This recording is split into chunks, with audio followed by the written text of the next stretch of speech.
Eu saúdo a amada igreja do Senhor Jesus aqui reunida nesta noite com a paz do Senhor.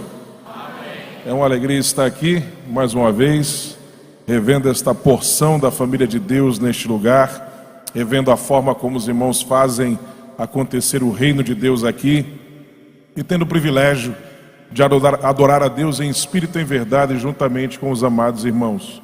Louvo a Deus pela vida do pastor Zé Carlos, que é uma referência para as Assembleias de Deus, não só no Nordeste, mas no Brasil. Louvo a ele por essa iniciativa, juntamente com o irmão Eduardo, de estar celebrando os 500 anos da Reforma Protestante, posto que faz parte da nossa história como evangélicos que somos. O pentecostalismo é um desdobramento que veio no final dos tempos, graças a Deus, de resgate de algumas verdades que estavam relegadas na história do cristianismo, mas que nunca deixaram de ser realidade na história da igreja, que é a contemporaneidade dos dons espirituais, o batismo com o Espírito Santo como um revestimento de poder do alto para o dinamizar do serviço a Deus, né? E para a adoração também, enfim.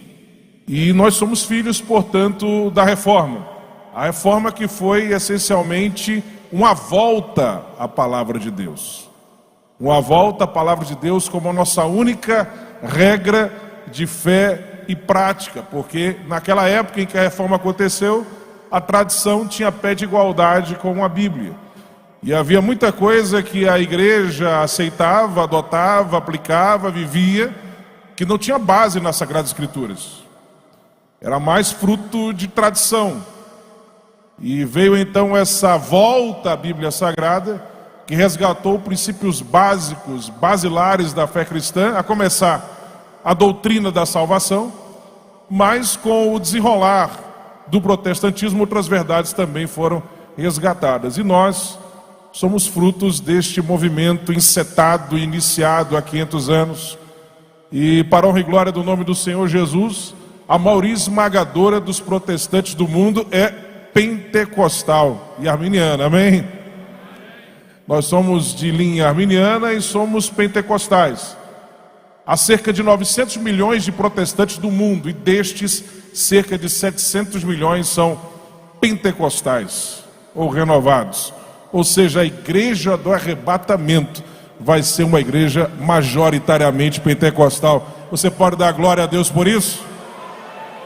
Eu vou aproveitar que os irmãos estão de pé para apenas lermos um texto da palavra de Deus, e logo depois nós vamos já nos assentar para nós começarmos a nossa exposição do tema que nos foi proposto. Eu quero ler um texto bastante conhecido, que está em Efésios capítulo de número 2,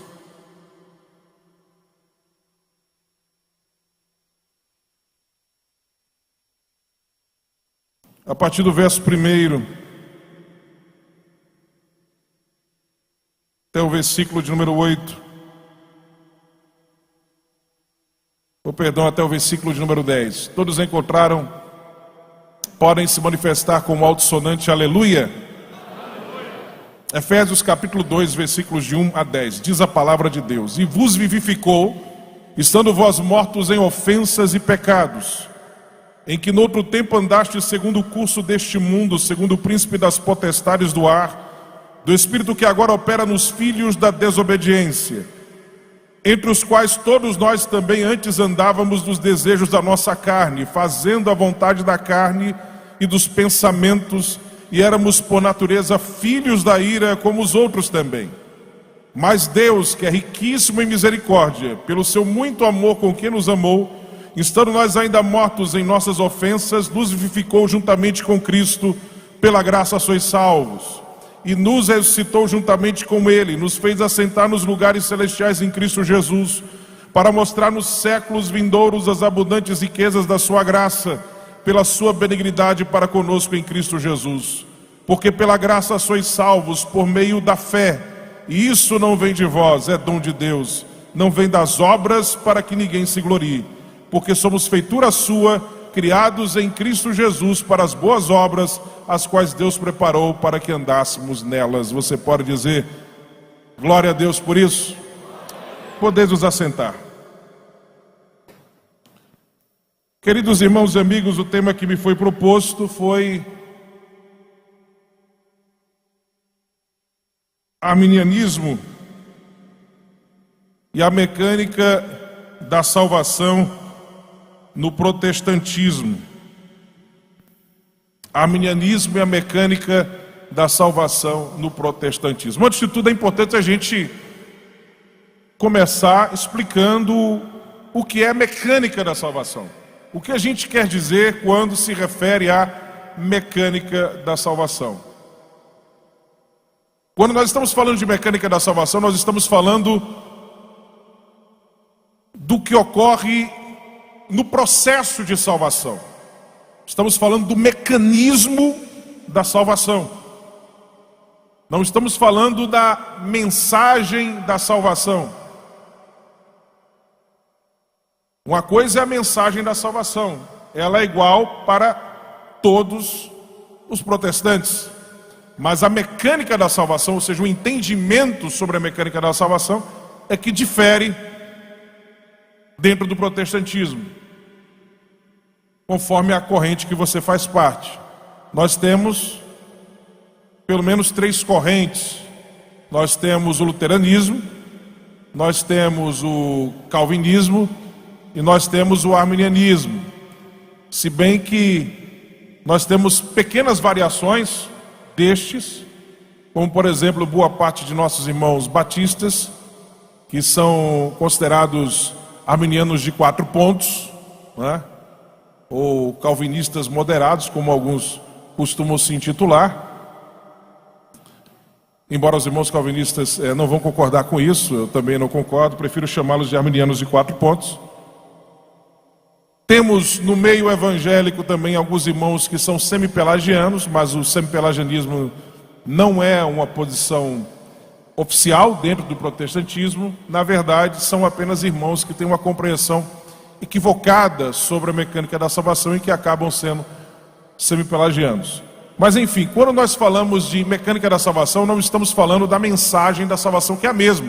Tanto o luterano, quanto o calvinista, quanto o arminiano vão pregar que Cristo veio para a nossa salvação, que o homem é um pecador, que ele precisa da salvação, que Jesus morreu na cruz para expiação dos pecados, e aqueles que crerem em Cristo e permanecerem firmes nele serão salvos. Enfim, essa é a mensagem da salvação, a mensagem, o método da salvação. O mecanismo da salvação, ou a mecânica da salvação, diz respeito ao que ocorre nesse processo. Quando a pessoa vem para Cristo, como é que a graça de Deus atua?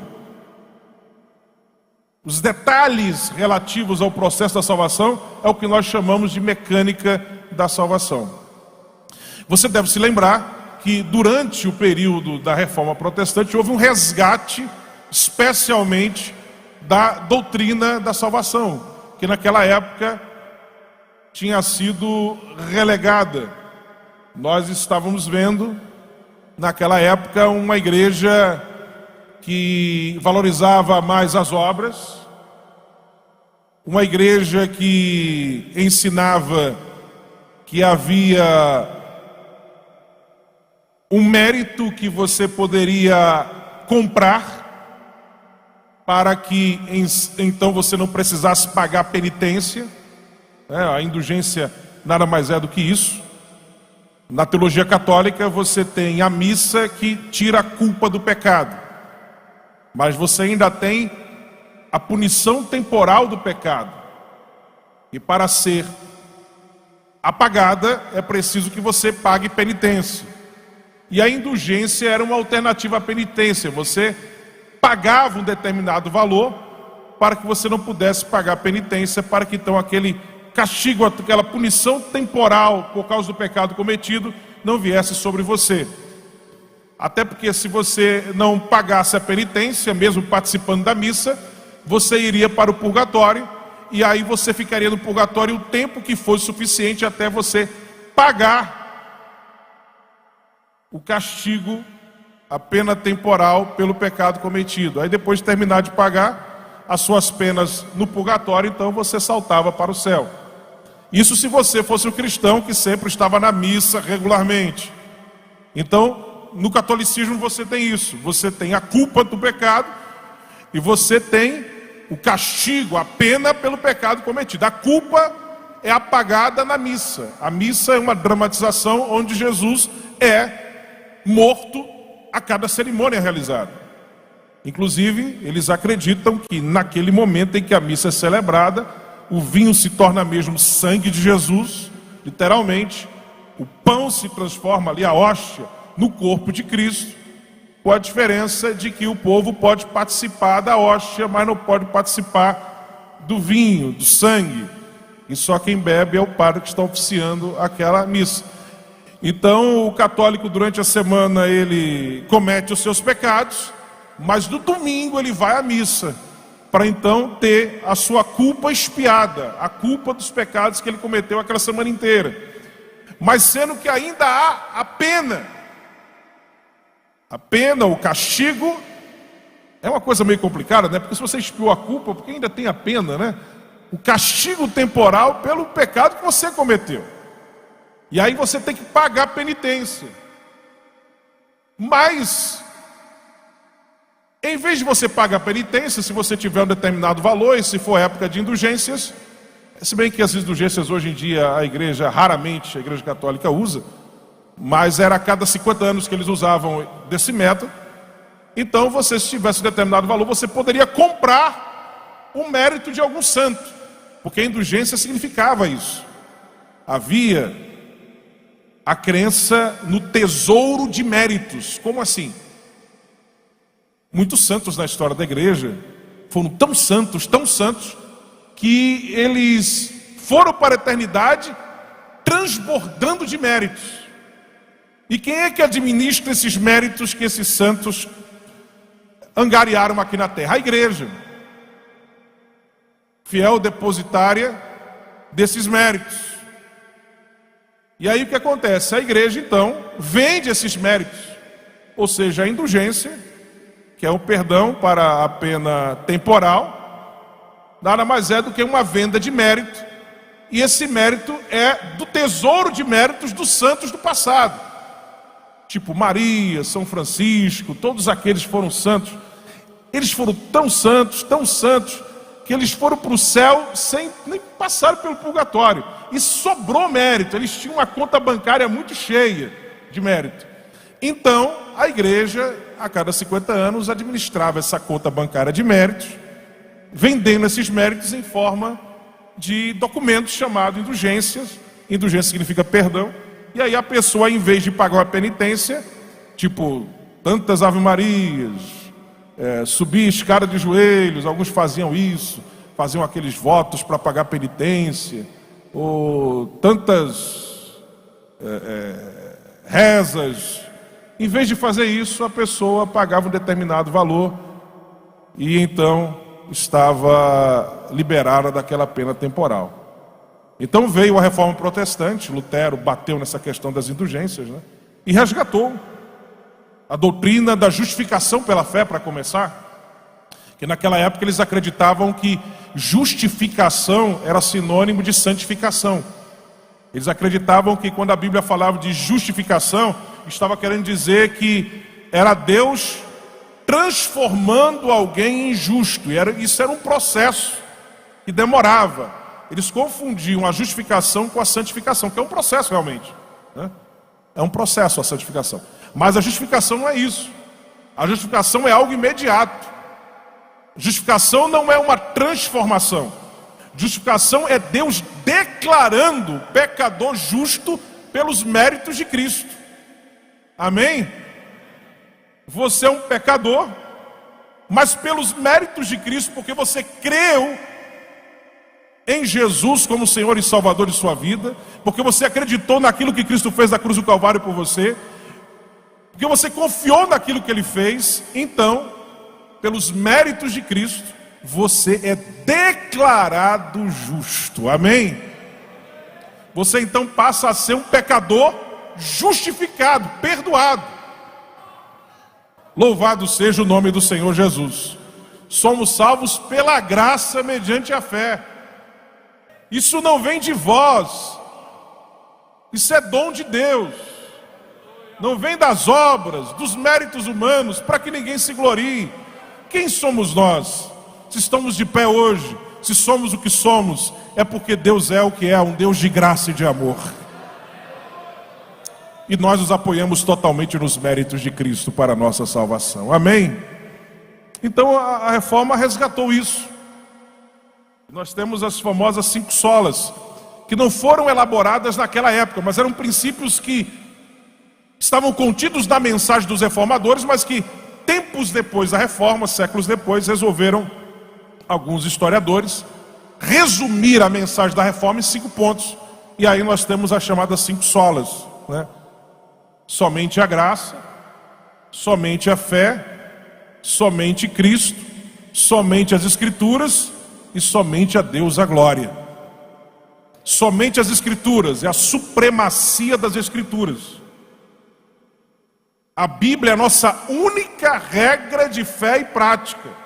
A tradição tem a sua importância, mas a Bíblia está acima da tradição. Isso inclusive é bíblico, o próprio Jesus ensinou isso. É só você abrir Marcos capítulo de número 7, você vai encontrar Jesus falando aos fariseus que eles estavam colocando a tradição acima da Bíblia. E Jesus diz: não, a Bíblia está acima da tradição, né? Naquele caso era a tradição dos anciãos, que fazia uma interpretação elástica da doutrina das purificações da lei de Moisés. Está em Marcos capítulo de número 7. Somente Cristo, ou seja, não precisamos de ajudas de santos, de outros intermediários intercedendo por nós. Só há um único mediador entre Deus e os homens. Isso também está na Bíblia. Estou mencionando a Bíblia agora, citando a Bíblia de novo. Quem é o único mediador entre Deus e os homens? Jesus de Nazaré, amém? Somente Cristo. Somente a graça, ou seja, a gente não precisa fazer nada para ser salvo, no sentido de praticar obras para conseguir então conquistar a salvação. Não é por mérito próprio, é pela graça, é pela misericórdia de Deus, é pelo que Cristo amorosamente fez por nós na cruz do Calvário, e é pela fé, ou seja, você apenas chega de mãos vazias diante de Deus, confiando no que Ele fez em você, por você, e você então recebe a salvação, amém? E por fim, como consequência de tudo isso, somente a Deus a glória. Até porque a Igreja Católica também, durante a Idade Média, criou uma doutrina da adoração e da veneração, dizendo que há tipos ou níveis de adoração, né? Existe adoração que só Deus pode receber, mas existem outros tipos de adoração ou de veneração, como eles costumam chamar, que nós devemos também prestar aos santos, a Maria. Eles dizem que há 3 níveis de adoração. E a Deus você dá a adoração máxima. Mas isso não tem base nenhuma na Bíblia. Toda a glória é somente de Deus. Amém? Toda a glória é somente de Deus. Homens não devem ser venerados, adorados, devem ser respeitados, admirados à medida que eles seguem a Cristo, à medida que eles fazem as coisas certas, né? O apóstolo Paulo disse: sede meus imitadores como eu sou de Cristo. Ou seja, enquanto eu estou seguindo a Cristo, me siga. No momento que eu não estiver seguindo a Cristo, você não deve me seguir, você não deve me imitar. Ele inclusive diz em Gálatas capítulo 1: se eu, de repente, aparecer aqui na Galácia pregando outro evangelho diferente daquele que eu estava pregando, que seja anátema. Então me siga, me imite enquanto eu estou seguindo a Cristo. Mas se eu começar a me desviar do evangelho, então não me siga. Não me siga. Ok? Então nós devemos admirar, respeitar, imitar aquelas pessoas que servem a Deus. Respeitar, honrar a quem honra, honra, ok? Agora, glória, louvor, veneração, adoração somente a Deus. Você pode dizer amém por isso? Então todos nós protestantes cremos nisso e defendemos isso. É verdade que no evangelicalismo odierno, há alguns setores do evangelicalismo que estão se afastando dos princípios da reforma, né? A partir do momento em que nós vemos uma exacerbação do lugar das obras, a partir do momento em que nós vemos usos de elementos supersticiosos para conseguir a bênção de Deus, né? A coisa passa a ser não mais pela graça, por meio da fé, mas você começa a ter que pagar um pedágiozinho, né? Aí a coisa muda, né? Aí a coisa muda. Para o céu e para as bênçãos de Deus a gente não paga pedágio, não. Não é com dinheiro, não é com obras. As boas obras são a nossa obrigação, nosso dever. Amém? Nós não somos salvos pelas obras, mas como diz o texto que nós lemos, Efésios 2:10, as boas obras foram feitas para que andássemos nelas. Nós somos salvos, inclusive, para praticar boas obras, para adorar a Deus e para glorificá-lo também através das boas obras, ser um canal de bênção para o mundo. Então as boas obras nada mais são do que a nossa obrigação, o nosso dever como salvos em Cristo Jesus. Amém? Então, esses são os princípios basilares da reforma. E como eu disse, dentro do protestantismo você tem correntes. O arminianismo é uma delas. Nós, assembleanos, inclusive, somos arminianos. Isso está, inclusive, mais do que sacramentado, inclusive na nossa declaração de fé, que foi aprovada no final de abril deste ano, na última Assembleia Geral da Convenção Geral das Assembleias de Deus do Brasil. Essa confissão de fé que passou 5 anos sendo elaborada. Ela começou a ser elaborada desde 2012, se não me falha a memória, desde aquela Assembleia Geral extraordinária já que nós tivemos em Maceió, se não me engano foi em 2012. E passaram-se 5 anos, a comissão preparando essa declaração que finalmente foi aprovada. E lá está o posicionamento arminiano. Nós somos arminianos, inclusive vamos estar expondo esses pontos aqui. Mas como eu estava dizendo, o arminianismo faz parte do tronco da reforma protestante. Você sabe que muitos historiadores evangélicos são de linha calvinista e justamente por causa disso eles acabam omitindo um pouco essas informações. De maneira que, geralmente, quando falam de arminianismo, vão falar de arminianismo como algo que surgiu lá no século XVII, quase 100 anos depois da Reforma, com um tal de Armínio lá na Holanda. Mas não é assim que acontece. Quando você vê a história do protestantismo, você vê que, desde os primórdios da Reforma, havia dentro do protestantismo a corrente arminiana. E eu estou falando de primeiros anos da Reforma, eu estou falando da primeira metade do século XVI. Estou falando, por exemplo, de Philippe Melanchthon, que é o braço direito de Lutero na Reforma Protestante. A sua mecânica da salvação era 100% arminiana. Eu estou falando tem outros também, vários teólogos alemães ali no início do século XVI, luteranos, além de Melanchthon, que também defendiam a posição arminiana. Mas estou falando também de Bibliander na Suíça, de Bullinger na Suíça, né? Bullinger que foi o sucessor de Zwingli. Zwingli morreu bem cedo, bem no início da Reforma, né? Ele morreu ainda na primeira metade do século XVI e foi sucedido pelo Bullinger, que foi o destaque ali na Reforma na Suíça. Eu falei do Bibliander, falei do Bullinger.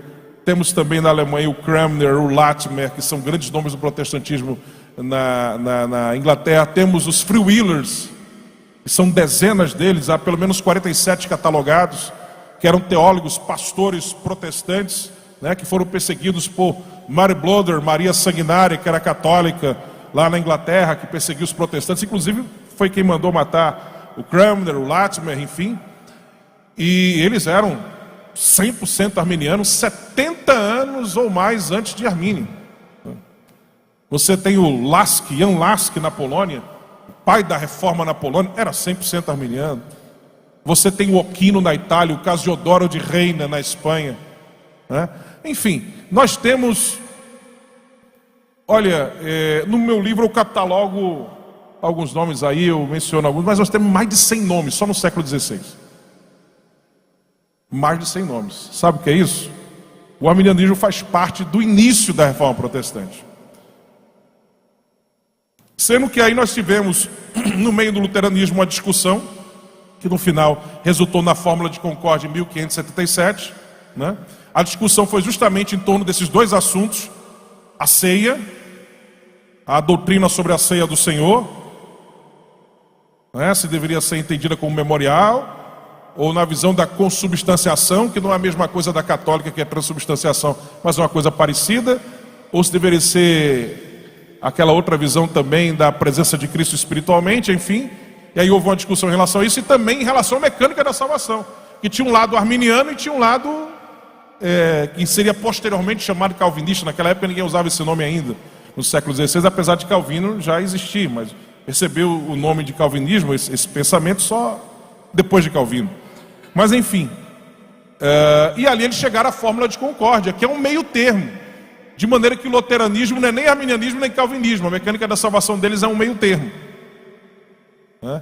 Eles são uma espécie de arminianos ou 3 pontos, ou calvinistas de 2 pontos, como queiram, né? Eles não são nem arminianos nem calvinistas, né? São mais próximos do arminianismo do que do calvinismo, mas não são nem arminianos nem calvinistas, né?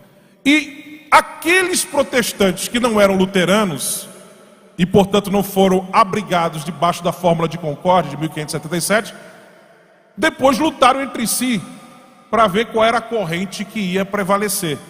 E a corrente majoritária entre eles qual era? Era a corrente monergista, a corrente calvinista, né?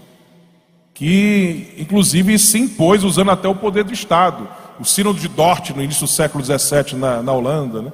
Tivemos também a Guerra Civil Inglesa no século XVII, que entre as causas dessa guerra estava o fato de que o rei defendia os arminianos, enquanto o parlamento era majoritariamente calvinista, era contra o rei. Enfim, mas nós tivemos esses embates no século XVII, né? E tivemos confissões de fé publicadas, ora arminianas, ora calvinistas. A primeira confissão de fé batista, de 1611, ou 1612, era 100% arminiana. Aí depois você vai ter lá, em meados desse mesmo século XVII, uma confissão batista calvinista, que aí surge um ramo calvinista dentro dos batistas. Enfim, você tem a confissão do Westminster também, vem os cânones de Dort, em resposta à remonstrância na Holanda, que são seguidores de Armínio. E esse digladiamento, essa luta no século XVII, e no final de toda essa batalha você tem o calvinismo entre os protestantes não luteranos sendo majoritário. Porém, na virada do século XVII para o século XVIII, a igreja anglicana se torna majoritariamente arminiana na sua interpretação dos seus artigos de fé, dos seus 39 artigos. Depois você tem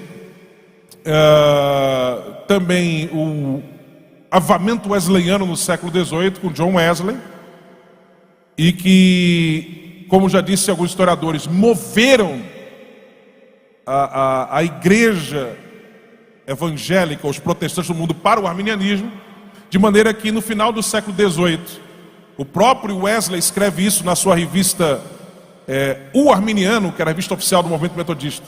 Ele escreve um panorama do protestantismo na Europa, e ele descreve, eu coloco isso até no meu livro, que no final do século XVIII, a maioria da Europa era arminiana em sua posição, e no século XIX você tem também a América do Norte se tornando majoritariamente arminiana. De maneira que desde o século XIX, pelo menos, a maioria esmagadora dos protestantes do mundo são de linha arminiana. Ok? E nós, pentecostais, nascemos de dentro do arminianismo, porque a maior parte, mais de 90% grosso do pentecostalismo, saiu de dentro de onde? Dos movimentos de renovação do século XIX, que eram arminianos. Enquanto o avivamento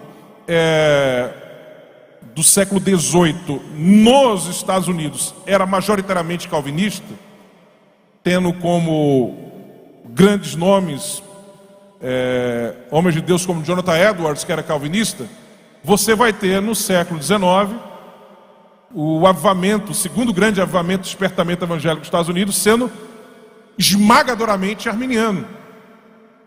Esmagadoramente arminiano. E os movimentos de renovação do século XIX fizeram nascer, por exemplo, dentro do metodismo, o chamado movimento de santidade, holiness, o movimento de santidade, que queria voltar aos primórdios do que era o movimento metodista. E você tem nessa época do século XIX também uma profusão de milagres acontecendo, batismos com o Espírito Santo, pessoas falando em línguas, profetizando, milagres acontecendo, interpretação de línguas, tudo isso no século XIX explode na Europa, Estados Unidos. E aí, dentro do movimento de renovação e do movimento de santidade, no final do século XIX, surge o chamado movimento pentecostal. E aí, na virada do século XIX para o século XX, nós temos o chamado movimento pentecostal moderno, do qual a Assembleia de Deus faz parte. Nós fazemos parte do chamado pentecostalismo clássico, né? que irrompe ali na virada do século XIX para o século XX. Daniel Berg e Gunnar Wingren eram batistas. Daniel Berg foi para os Estados Unidos para trabalhar, para ganhar a vida. E Gunnar Wingren foi para os Estados Unidos com outro propósito. Ele foi lá para estudar teologia, se formou em teologia lá, chegou a pastorear a igreja como pastor batista ordenado lá nos Estados Unidos. Mas aí ele foi batizado com o Espírito Santo. Daniel Berg também foi batizado com o Espírito Santo. Os dois se conheceram e houve aquela revelação que vocês conhecem muito bem, de Deus falando com os dois através do irmão, que eles deveriam ir para um lugar chamado Brasil. E aí eles, um lugar chamado, Brasil não, um lugar chamado Pará, né? E eles não sabiam onde é que ficava esse lugar. Aí foram para a biblioteca da cidade, viram lá Pará, e esse negócio ou de doido ou de crente, meu irmão. Abandonaram tudo, conseguiram uma oferta dos irmãos para poder viajar, mas o dinheiro era só para chegar lá. Compraram passagem e foram sozinhos, sem igreja nenhuma para sustentar, somente porque Deus mandou. Chegaram aqui sem conhecer a língua, sem conhecer o povo, sem dinheiro, mas porque Deus mandou. E o resultado disso é a maior igreja evangélica do Brasil, porque eles foram na direção do Espírito Santo de Deus. Amém? E eles foram incendiados quando estavam nos Estados Unidos.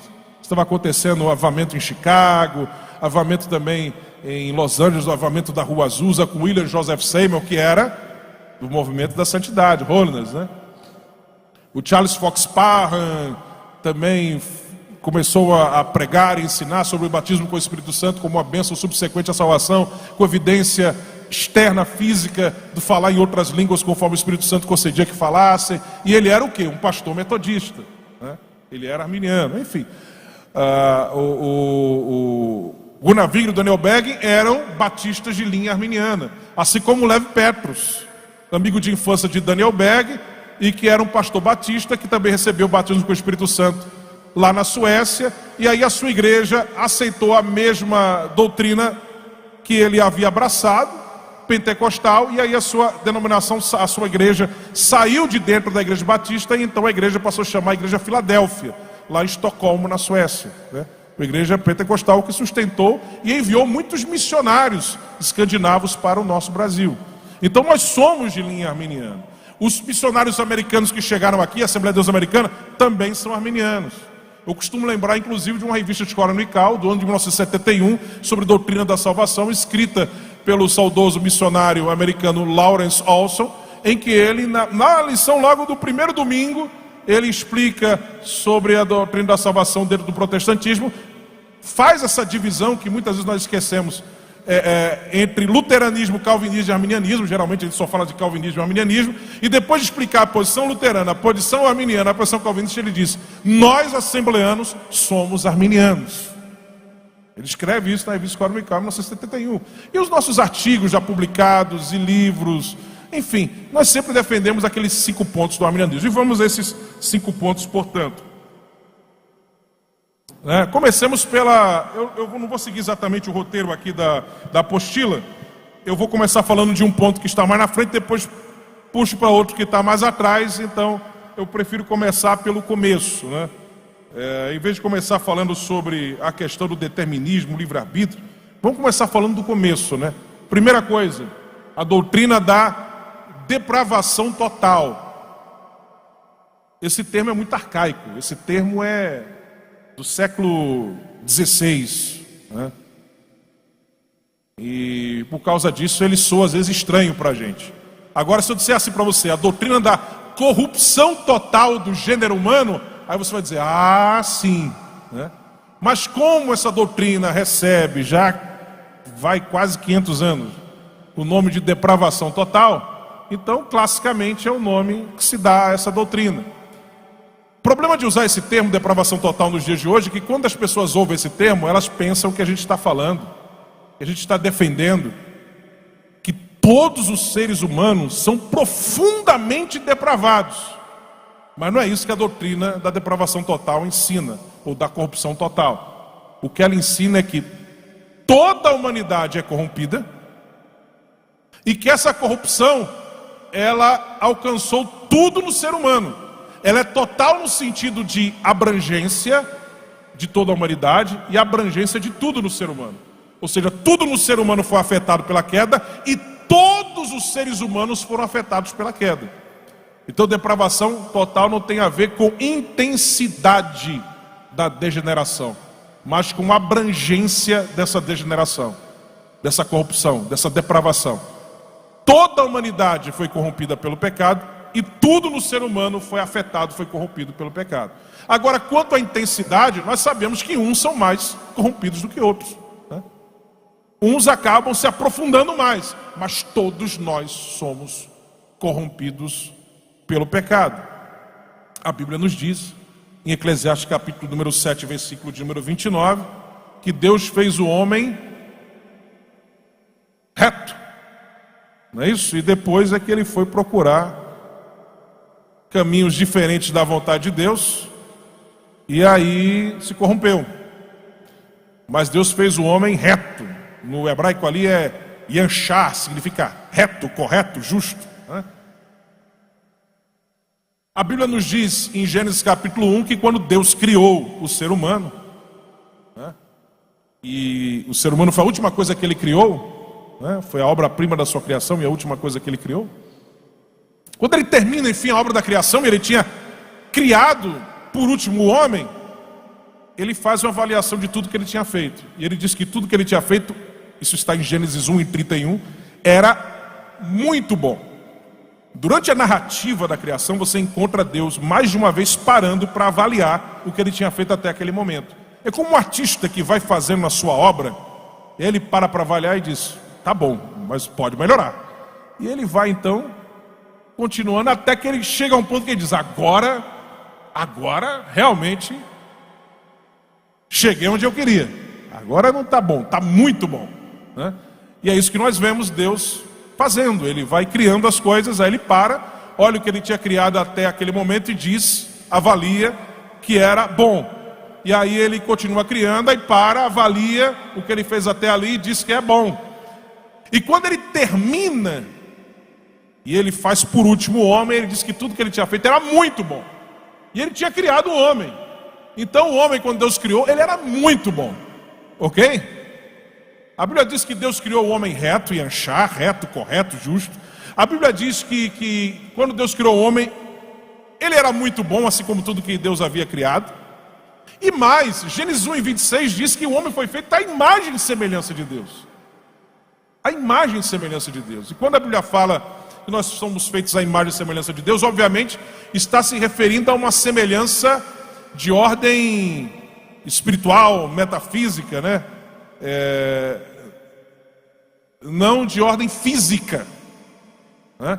Por quê? Porque a Bíblia nos diz que Deus é Espírito, João capítulo 4, não é verdade? Deus é Espírito. Isso não significa dizer que Deus não pode se manifestar de forma humana. Claro que Deus pode, várias vezes na história se manifestou de forma humana. Inclusive Jesus é Deus encarnado, Deus feito homem. Mas Deus é Espírito, amém? Deus é Espírito. Agora ele, como onipotente, ser onipotente, pode se manifestar como ele quiser.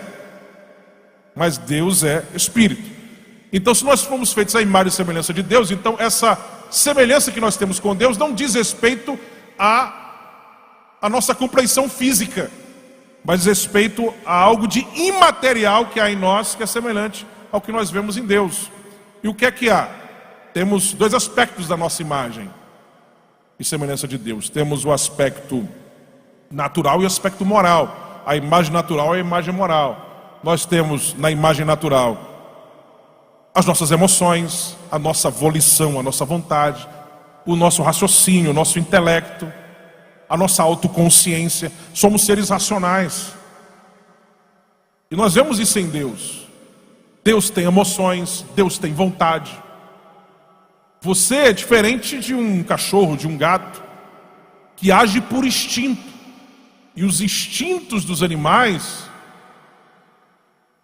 em alguns momentos, dependendo do tipo do animal, pode ser muito refinado e parecer até com emoção humana, mas não é a mesma coisa. Nunca um cachorro, por mais que ele manifeste alguma coisa que pareça com um sentimento humano, ele vai ter um sentimento profundo como o homem tem. O homem, ele tem emoções que podem ser exploradas de forma profunda. Alegria, tristeza, ansiedade, medo, coragem. Ele tem essas emoções que Deus criou nele. E você vê que Deus ama, Deus odeia, Deus se entristece, Deus se alegra. Ele é assim, Ele criou você com isso também. Deus tem vontade, Deus tem autoconsciência. Você também tem vontade, autoconsciência. Deus, Ele é um ser inteligente. E você também. Você não é como um cachorro, um gato. Você é um ser que tem intelecto. Que Deus pode dizer para você, como Ele diz através do profeta Isaías, em Isaías capítulo 1: vinde e arrazoemos, vamos arrazoar, vamos conversar. Deus pode dizer isso com você. Com um gato Ele não pode dizer isso. Ele só ordena que o gato faça, e o gato faz, né? Aliás,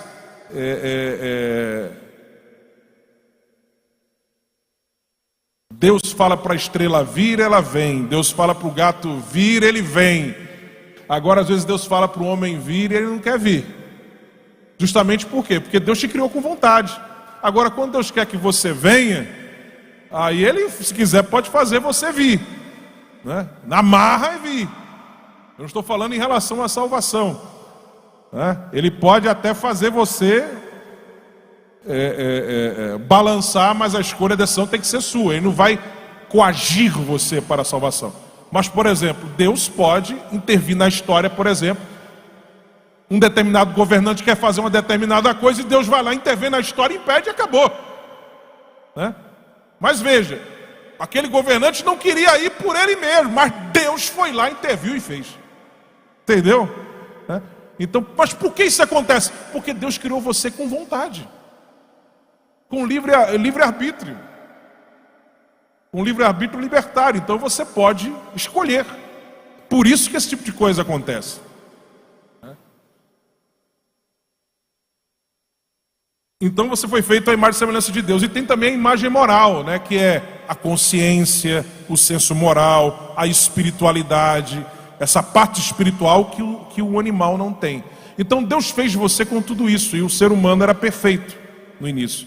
Mas aí ele abusou da liberdade que Deus lhe deu. Por que Deus criou seres livres? Por que Deus criou seres livres?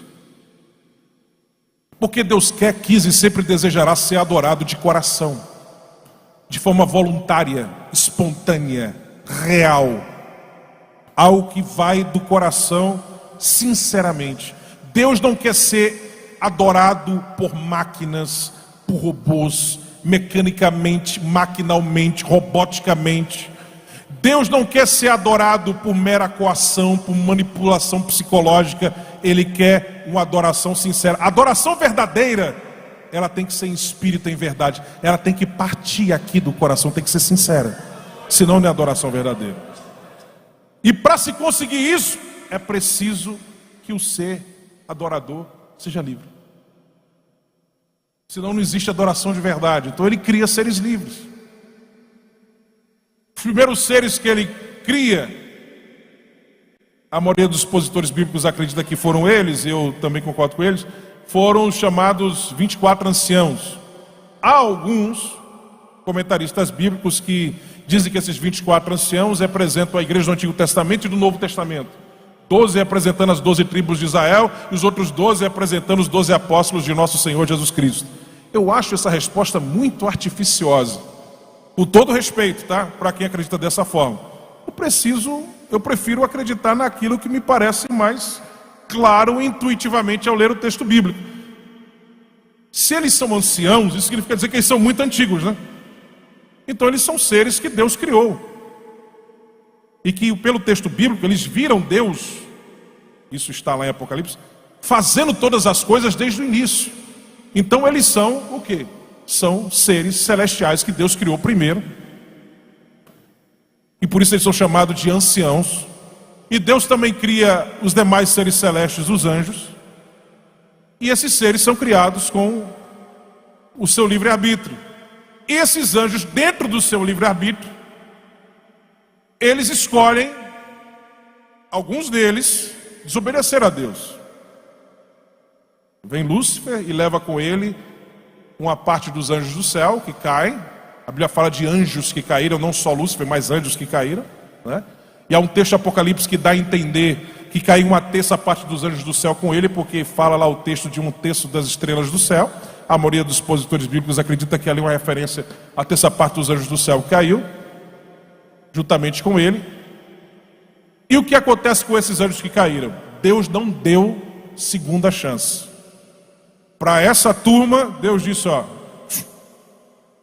não tem chance para vocês.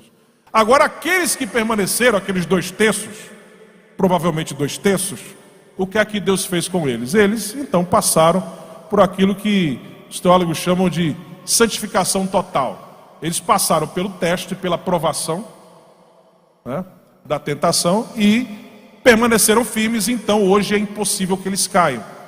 Nós também, se formos firmes até o fim, passaremos por isso também. E quando chegarmos lá no céu, passaremos pela santificação total. Não teremos nem natureza pecaminosa, para começar a conversa. E aí nós também não teremos a possibilidade de cair, né? Mas vamos lá. Deus, depois de criar os anjos, o que é que ele faz? Ele cria os seres humanos. E aí, irmãos, isso é tremendo. Deus cria os seres humanos. E ele, na sua presciência, onisciência, ele que sabe de todas as coisas antes de todas as coisas acontecerem, ele sabia que o ser humano haveria de cair. Mesmo assim, ele insiste em criar seres livres, como fez com os anjos, sendo que cria um ser agora diferente, o ser humano, que ele faz a sua imagem e semelhança. E mais, veja, quando ele cria as coisas, ele diz assim: apareçam as aves, apareçam os peixes, apareçam os répteis, e as coisas vão aparecendo. Mas quando ele vai criar o homem, ele não desapareça, suja. Ele, com a sua mão, ele faz uma obra de arte com a sua própria mão. E depois de fazer aquela obra de arte, ele põe algo dele dentro. Sopra nele o seu espírito, ele é feito alma vivente. E ele já tinha feito os anjos antes. Então os seres humanos são algo muito especial para Deus. Mais especial do que os anjos. Apesar de nós não termos sido criados acima dos anjos, somos inferiores a eles. Mas quando temos o nosso corpo glorificado, seremos superiores a eles. mas nós somos mais especiais do que os anjos. Os anjos são amados por Deus. Mas veja bem, para os anjos Deus deu segunda chance, para os anjos caídos, Ele deu. Mas para essa criação dele especial chamada ser humano, Ele preparou de antemão um plano, um projeto de salvação, uma segunda chance. O amor dele por você é enorme. Isso é tremendo, extraordinário. Ele fez com você algo que Ele não fez para os anjos que caíram. Ele não deu uma segunda chance para aqueles que caíram, mas para você há uma segunda chance. Eu acredito até que o diabo tem até mais raiva de Deus por causa disso. Ele não teve nem segunda chance. Se é aquele que desejaria alguma segunda chance, né? Mas você tem. Deus preparou o plano de salvação. Você pode louvar a Deus por isso? Então você foi feito à imagem de Deus, né? E dentro do seu livre-arbítrio, o mal surgiu pelo mau uso do livre-arbítrio. Então ocorreu a queda. E quando a queda ocorre, o homem então é corrompido em sua natureza. O homem que foi criado reto, Yanchá, reto, correto, justo, ele então teve a sua natureza corrompida. E ele passou a gerar conforme a sua natureza. Porque quem é gato gera gato, né? Quem é cachorro gera cachorro. O pé de manga vai dar manga, não é verdade? O ser humano caído vai gerar descendentes conforme a sua natureza. Caídos também. O que é que diz Gênesis capítulo 5, versículo 3? Diz que Adão e Eva geraram filhos conforme a sua semelhança. Se ele era caído, ele gerou descendentes caídos. Não ocorreu isso no caso dos anjos, porque os anjos não procriam, mas os seres humanos procriam. E geramos então semelhantes também corrompidos. E como está escrito lá em Jó capítulo 14, pode o puro ser gerado do impuro? Não dá. O impuro só vai gerar o impuro. Se está contaminado, vai nascer contaminado. Então nós nascemos com nossa natureza poluída pelo pecado. Nós já nascemos com a tendência natural para o pecado, com essa corrupção, com essa tendência natural para o pecado, de maneira que você não precisa ensinar uma criança a pecar. Todos nós somos pecadores pelo simples fato de sermos descendentes de Adão. Você não é pecador porque você peca porque você é pecador. E detalhe, a Bíblia nos diz que o nosso intelecto foi afetado, nossas emoções foram afetadas, a nossa vontade foi afetada, a nossa consciência foi afetada, alguns chegam até a sua consciência cauterizada, alguns em que essa depravação ainda é mais intensa, de maneira que nós não podemos vir por nós mesmos a Deus. Nós não podemos por nós mesmos, com nossas próprias forças, vir para Deus. O nosso livre-arbítrio para as coisas espirituais está obliterado. A Bíblia nos fala isso. A Bíblia nos chama de aquela pessoa que ainda não está sob a graça, né? A Bíblia chama de quê? De escravo do pecado. O pecado é o senhor dela, é quem o domina. Ele é escravo do pecado. Há um texto de Isaías que diz que desde a planta do pé até o topo da cabeça, tudo está chagado no ser humano. Mesmo as nossas boas obras, quando nós estamos no mundo sem Deus, elas são poluídas ainda pelo pecado. Até o que nós fazemos de bom. Porque o pecado corrompeu tudo. E aí o que é que Deus faz? O ser humano não pode vir para Deus. Aí o que é que Deus faz? Deus manifesta a sua graça ao ser humano para que ele possa vir a Deus. Isso é o que a Bíblia chama de, o que nós teólogos chamamos de graça preveniente ou precedente. Nada mais é do que uma afirmação de que a graça de Deus precede a salvação. Se Deus não tomar a iniciativa, não tem como você vir. João capítulo 16 diz que o homem convence-se a si mesmo de que ele é pecador, que existe o juízo, para depois ele vir para Deus. O que é que diz João 16? que o Espírito Santo é quem convence o homem do pecado, da justiça e do juízo. Ou seja, se o Espírito Santo não agir antes, convencendo, o ser humano não tem como vir. Agora, convencido não é convertido. Antes de você ser convertido, você tem que ser convencido. Não existe convertido sem antes ser convencido. Mas existem alguns que se convencem, mas ainda não chegam à conversão, né? E até resistem ao chamado de Deus para a sua vida. Mas Tito capítulo 2, versículo 11 diz que a graça de Deus, desculpe, o texto não diz a graça de Deus, o texto diz a graça salvadora de Deus. Ou seja, para que não fique dúvida que é graça para salvar. Tito 2:11 diz: a graça salvadora de Deus se é manifestado sobre alguns seres humanos, sobre parte da humanidade, não, sobre todos os seres humanos. João capítulo 1, versículo 9 diz que Jesus é a luz que alumia apenas alguns seres humanos, apenas alguns privilegiados. Não, alumia a todo homem que vem ao mundo. Cada pessoa que nasce nesse mundo está na mira da graça de Deus, está na órbita da graça de Deus. Amém?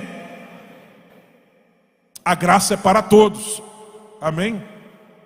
E Deus é quem toma a iniciativa. Nós o amamos porque Ele nos amou primeiro. Em Lucas ele diz: eu vim buscar e salvar o que se havia perdido. Foi Ele que veio buscar. Se Ele não tomasse iniciativa, nós não poderíamos vir.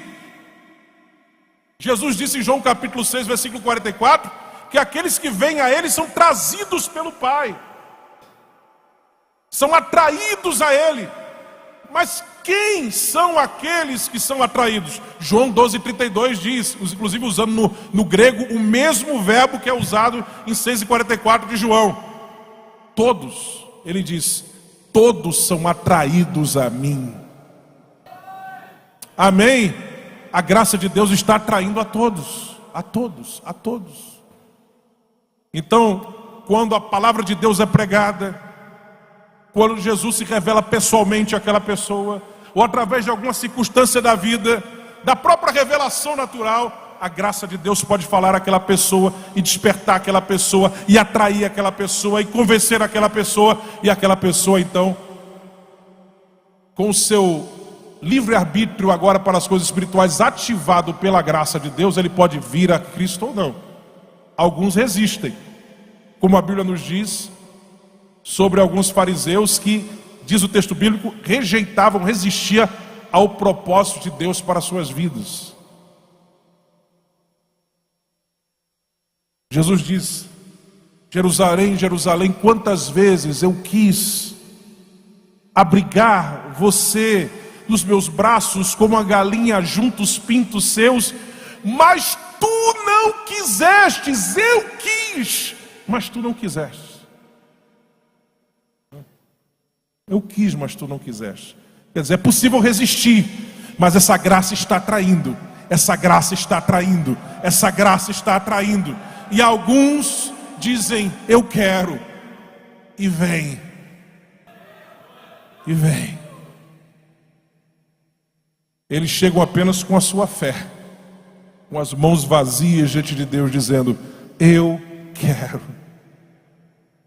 E são abraçados, agasalhados pela graça de Deus, e são transformados. Amém? Mas além da precedência da graça, além da corrupção total do gênero humano, nós temos também a expiação, que é ilimitada, né? Ou universal qualificada. Ela é oferecida a todos. O sacrifício de Cristo propicia a salvação a todos. Agora, para se apropriar do que é propiciado por essa salvação, eu preciso que você se decida para Cristo. Por isso é universal qualificada. Ok? Ela é ilimitada, é para todos, mas somente vai se apropriar dela aqueles que receberem a Cristo em suas vidas. 1 Timóteo capítulo 4, versículo 10. 1 Timóteo 4:10 nos diz: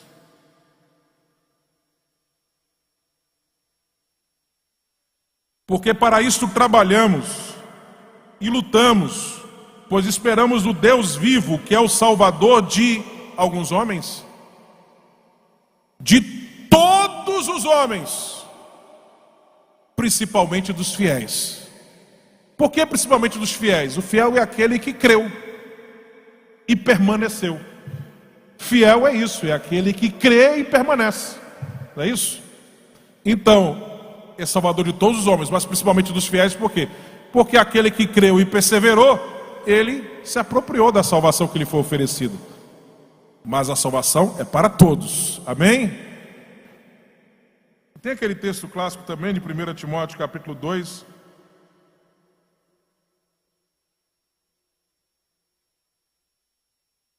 versículos 3, 4 e 5, 3 e 4, né? Porque isso é bom e agradável diante de Deus nosso Salvador, que quer que todos os homens se salvem e venham ao conhecimento da verdade.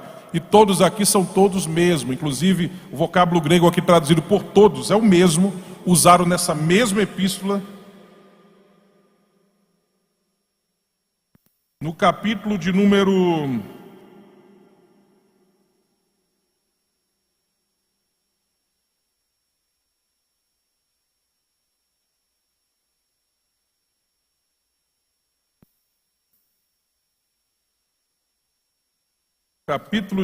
3, deixa eu ver se é o 3.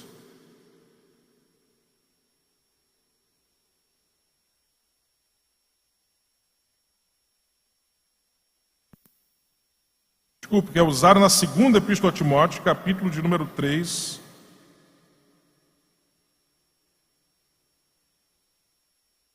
Versículo de número 16.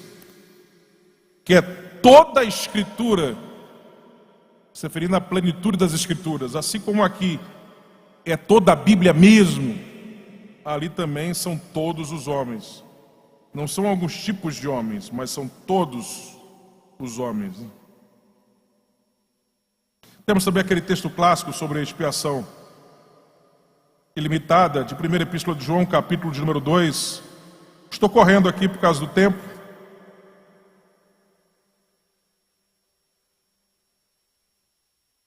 Capítulo 2, versículos 1 e 2. Meus filhinhos, estas coisas vos escrevo, para que não pequeis.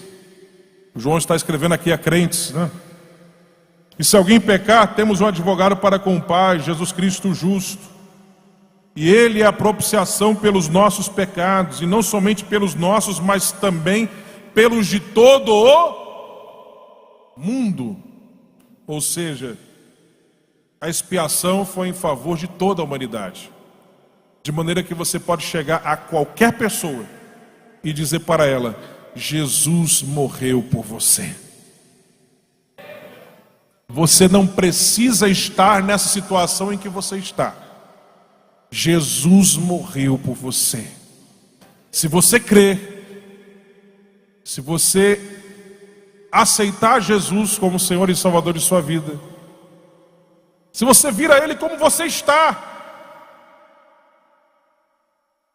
Ele vai entrar na sua vida, Ele vai transformar você, Ele vai mudar a sua história para sempre. Quantos aqui passaram por essa experiência e glorificam ao Senhor nessa noite por isso? Louvado seja o nome do Senhor Jesus.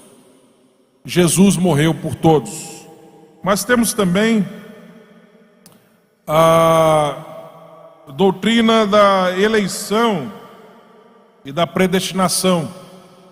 Meu tempo se esgotou, era para terminar 9h30, faltam 1 ou 2 minutos ali para 9h30. Eu vou correr aqui para concluir.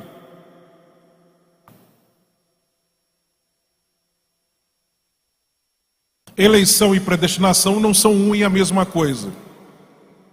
São duas coisas distintas. O que é eleição? É aquilo que o nome diz. E o que é que predestinação é? Aquilo que o nome diz. Eleição significa o quê? Escolha. Eleição é escolha. E predestinação é o quê? É destinar de antemão. Eleição e predestinação não são uma e a mesma coisa, mas são dois lados de uma mesma moeda. Eleição é Deus selecionando aqueles que serão salvos. E predestinação é o destino daqueles que já foram escolhidos, ou que são escolhidos. Ok? Então, predestinação e eleição não são a mesma coisa. Eleição é a seleção daqueles que serão salvos, e predestinação é o destino que será dado àqueles que serão salvos. Essa escolha, ela ocorre de forma incondicional ou condicional? À luz da Bíblia é condicional. Primeira condição, para ser salvo, para sair da massa de perdição para a salvação, é preciso você estar em Cristo. Quando nós lemos em Efésios sobre a eleição, nós vemos sempre o apóstolo Paulo dizendo que a eleição se dá em Cristo. Você não é eleito para estar em Cristo. Você é eleito em Cristo. Quando você está em Cristo, você é salvo. E para estar em Cristo, o que é necessário? A Bíblia nos diz o que é necessário: fé e arrependimento. Quando você se arrepende de seus erros, convencido pelo Espírito Santo de Deus, e crê no sacrifício de Cristo para a sua vida, então você é salvo, então você passa a estar em Cristo. E se você está em Cristo, você está selecionado para a salvação. E qual o destino daqueles que foram selecionados da massa de perdição para a salvação, através dessas condições pré-estabelecidas pelo próprio Deus? A Bíblia nos diz: a predestinação, ela aparece na Bíblia somente em relação aos salvos e com 3 propósitos. Nós somos destinados, conforme Romanos capítulo 8, aqueles que são salvos são destinados para serem feitos conforme a imagem de Cristo, e somos destinados também a sermos, conforme Efésios capítulo 1, co-herdeiros com Cristo e filhos por adoção através de Cristo. Amém? Somos todos aqueles que são salvos destinados a essas 3 coisas. A essas 3 coisas. Então essa é a doutrina da eleição e da predestinação. Acho que você nunca viu essa doutrina ser explicada em 2 minutos, mas pela primeira vez você está vendo. E finalmente a doutrina da segurança da salvação. A salvação em Cristo é certa. E há segurança em Cristo para a nossa salvação. O Senhor garante a nossa salvação. Agora, é possível a pessoa perder a sua salvação? É possível, à luz da Bíblia é. Mas não é tão fácil assim. Mas é possível sim. E não por causa de Deus, mas por causa da própria pessoa. Porque Deus dá todas as garantias para que a pessoa vá até o fim e seja salva, né? Porque a Bíblia fala em salvação em 3 tempos. Você vai encontrar a Bíblia falando fomos salvos, você vai encontrar a Bíblia dizendo que somos salvos, e você vai encontrar a Bíblia dizendo que nós seremos salvos. Afinal de contas, nós fomos, somos ou seremos? Nós fomos, nós somos e nós seremos. Salvação no passado, justificação. Salvação no presente, santificação. Salvação no futuro, glorificação. É o final do processo, amém? Então, Deus te dá todas as garantias. Aquele que começou a boa obra é fiel para aperfeiçoá-la. Agora, você tem que operar a sua salvação também. Filipenses capítulo 2. Você tem que fazer a sua parte. Mas não é com suas próprias forças, não. Deus te dá todas as condições. Para começar, foi gerado em você uma nova natureza. Antes você não tinha uma nova natureza. Agora você tem, Deus te deu. Deus te promete o auxílio dele diário, né? Então você tem auxílio diário de Deus à tua disposição. Você tem uma nova natureza que foi gerada em você. Então você tem todas as condições de permanecer até o fim. Você tem o Espírito Santo de Deus habitando você. Você tem todas as condições. Mas é possível, excepcionalmente é possível sim, perder a salvação. E a Bíblia fala de dois tipos de apostasia. A gente usa o termo se desviou, porque é um termo mais suave, né? Mas o termo bíblico mesmo para isso é apostasia, né? Sendo que a apostasia comum, que é aquilo que a gente chama do desvio, né? Ele se desviou, se afastou da fé, né? Existe aquela apostasia que eu costumo chamar de apostasia do coração endurecido, que é aquela que não há mais volta. Existe um tipo de apostasia em que a pessoa vai, chega a um ponto em que não tem mais volta, não tem mais como ela voltar e já era, né? Deus livre aquelas pessoas que nós conhecemos, que estão afastados do Evangelho aí, de parentes, amigos, estão afastados de chegarem a esse ponto. Deus livre disso. E nós devemos estar orando e evangelizando, falando de Jesus a essas pessoas para que elas voltem. Esfriamento espiritual não é apostasia. Agora, esfriamento espiritual é preocupante porque pode levar à apostasia, ao desvio. Então a pessoa pode estar fria espiritualmente, mas Jesus vem e ela sobe. Tem pessoas que se perguntam assim: se Jesus vir na hora que a pessoa tiver cometido um pecado, sei lá, se irritou com alguma coisa, falou alguma coisa que não devia, fez alguma coisa assim, uma coisa ali do momento eventual, né, um pecado eventual, Jesus vem, ele fica? Não, ele não fica. Se foi o pecado eventual, eu vou explicar para você, deixa eu explicar isso aí para que não fique minhoca na sua cabeça, tá? Vamos lá. Primeira Epístola de João, capítulo 1. Vamos para a Bíblia, né? Primeira Epístola de João, capítulo 1. Está escrito o seguinte, versículo 7. Mas se andarmos na luz, como Ele na luz está, temos comunhão uns com os outros, e o sangue de Jesus Cristo, seu Filho, nos purifica de todo pecado. Andar na luz significa o que aqui? É viver uma vida impecável sem pecado? Não. Porque se fosse, para que perdão de pecado se eu não cometi pecado? João está falando aqui de falsos crentes. Nessa epístola ele fala de falsos crentes. Gente que diz que é de Deus, mas não ama seu irmão. Gente que diz que é de Deus, mas vive na prática do pecado. E ele diz: quem é nascido de Deus, quem é de Deus, não vive na prática do pecado. O que ele está dizendo é o seguinte: se andarmos na luz, ou seja, se nós realmente somos sinceros na nossa fé, procuramos viver uma vida de santidade, somos crentes de verdade, que procuram viver uma vida de santidade, que leva a sua vida cristã a sério, se nós somos desse tipo, nós sempre temos à nossa disposição o perdão de Deus quando nós eventualmente cometemos falhas. O perdão de Deus não é para aquela pessoa que está brincando de ser crente, que diz que é crente, mas na verdade já está afastado, um desviado dentro da igreja. Não. Então, se Jesus vir no momento que um crente que leva a sua vida cristã a sério, que procura viver uma vida de santidade, cometer um chamado pecado eventual, ele vai subir. Pecado eventual. Não é se, por exemplo, na hora que Jesus vir, ele está cometendo um adultério.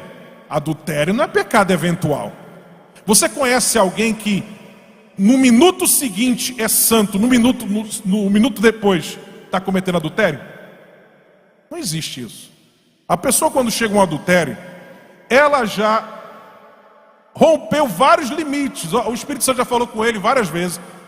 Se arrepende, ele foi pecando, se afundando. Pecados que o levaram depois àquele outro abismo, aquela prática do adultério. Uma pessoa, por exemplo, que está arquitetando um mal contra uma pessoa há muito tempo, né? E aí chega a hora de concretizar aquele mal que ele já elaborou há muito tempo no seu coração. Jesus vem nessa hora, o camarada vai subir ou vai ficar? Claro que ele vai ficar. Ninguém está falando de um pecado eventual, de uma coisa que você não deliberou, de repente você se irritou no momento, disse uma coisa que não deve. Ninguém está falando disso, está falando de algo que é sistemático, que é arquitetado, elaborado. Aí não, meu amigo, é diferente. O Espírito Santo já falou ao coração da pessoa: deixe disso, deixe disso, deixe disso, e ela continua naquele erro e persiste. Aí você acha que se Jesus vir, essa pessoa vai subir? Não vai. Não vai. Agora aquele que procura viver uma vida de santidade, que procura viver uma vida santa diante de Deus, quando Jesus vir, ele vai subir, amém? Ainda que naquele momento ele esteja cometendo um pecado eventual, mas ele é uma pessoa que vive uma vida de santidade, mas naquele momento a pessoa vai subir. Então não é para essa pessoa que brinca de ser crente, né? Não é para o cara pensar, eu estou debaixo da graça, eu posso pecar à vontade, Deus me perdoa. Esse daí não, vai nessa. Jesus vem, você fica. Agora é aquele crente que é sincero: se andarmos na luz, como Ele na luz está, aí o sangue de Jesus Cristo nos purifica de todo pecado. Outra coisa, quando você peca, o Espírito Santo já te abandona? Não. Tem gente que pensa que quando ele peca, o Espírito Santo já abandona. Já imaginou se fosse assim? Ontem de manhã você pensou uma coisa que não devia, pecou. O Espírito Santo saiu dentro de você. Você pediu perdão e voltou para dentro de você. À tarde você se irritou com alguma coisa ali que não devia, pecou. Pediu perdão, o Espírito Santo voltou para dentro de você. À noite, quando você estava indo para a igreja, então quer dizer que ontem 3 vezes o Espírito Santo entrou e saiu de dentro de você? Ele entra e sai várias vezes durante o dia? Não. Quando você peca, o Espírito Santo sai de dentro de você. Quem é que leva você ao arrependimento? Não é o Espírito Santo? Quando você peca, ele está ali ainda em você, levando você ao arrependimento. O Espírito Santo só abandona o crente quando ele, em vez de atender aos apelos do Espírito Santo para se arrepender, ele resiste aos apelos do Espírito Santo e continua no seu erro. O Espírito Santo insiste com ele, e aí essa pessoa, porque ela em vez de aceitar os apelos do Espírito Santo, ela resiste, aí chega um momento que o Espírito Santo abandona, e aí, meu amigo, aí já era. Uma das passagens mais tristes da Bíblia é quando Sansão pensa que o Espírito Santo ainda está com ele. A Bíblia diz: não sabia ele que o Espírito Santo já tinha se esvaído, já tinha ido. E olha que o caso de Sansão é um caso que você vê a misericórdia de Deus, sabe, assim, naquele limite, né? O caso de Sansão é um caso de uma misericórdia tremenda de Deus, porque veja bem, ele fez várias coisas e Deus ainda insistia com ele e usava. O Espírito Santo não tinha abandonado ele ainda. Ele tinha um voto de nazireado, ele era nazireu de Deus. E no voto nazireado, ele tinha várias cláusulas que ele não poderia quebrar. Na vida dele, ele foi quebrando uma a uma aquelas cláusulas. Eu já estou terminando, agora estou terminando mesmo. Ele foi quebrando uma a uma aquelas cláusulas. Por exemplo, ele não podia beber bebida alcoólica, bebeu. Não podia tocar num corpo morto, e ele tocou, aquele caso do leão, você se lembra? E ele foi quebrando uma a uma aquelas cláusulas. E Deus ainda insistia com ele. Quando ele quebrou a última, tinha sobrado só uma. Qual era a última? Era do cabelo. Tem gente que pensa que o Espírito Santo foi embora porque ele cortou o cabelo.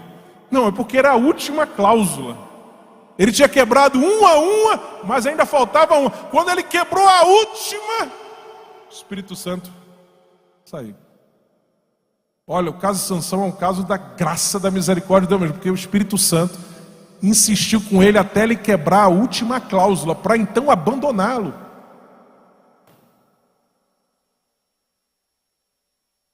Você sabe que tem crente que às vezes passa por uma crise espiritual e se afasta assim da igreja, mas o Espírito Santo não abandonou ele ainda.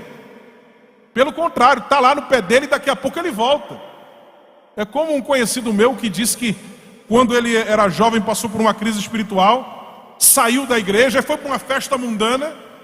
Chegou na festa mundana, aí tinha uma igrejinha lá longe tocando o hino da harpa. Ele não conseguiu participar da festa. Entrou no banheiro, começou a chorar ali, voltou para a igreja. O Espírito Santo tinha ainda desistido dele não. Aliás, Deus não desiste de você. Deus insiste com você. A gente é que às vezes é muito cabeça dura, né? Mas Deus insiste conosco, amém? Então a salvação não pode ser perdida facilmente, porque Deus insiste com a gente. Agora, que é possível perder? É. Se você brincar de ser crente, se você não levar a vida cristã a sério, se você pensar que pode ficar pecando, né, que não vai ter problema. Não é assim. Tem que levar a vida cristã a sério.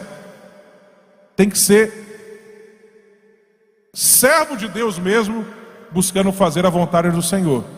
E a graça de Deus vai estar sobre a sua vida. Amém? Que Deus continue abençoando os irmãos mais e mais. Desculpe aí por ter extrapolado o tempo, pastor. Passei 15 minutos além do tempo. E eu quero lembrar que pela graça de Deus eu tenho compartilhado muito daquilo que Deus tem me dado através de livros. Eu soube que só tinha 2 livros lá, não sei nem se ainda tem, né? Eles trouxeram 34 livros aqui do arminianismo, mas o evento já está no 3º e último dia. De lá para cá eu acho que vendeu tudo, se não quase tudo. Quando eu recebi a notícia agora da quantidade que tinha lá, me disseram que tinham 2 livros ainda. Então, se você não conseguir comprar agora, você pode comprar pela internet no site CPAD e receber. Arminianismo Mecânica da Salvação, essa obra de 624 páginas. Nós temos também outros livros nossos aí.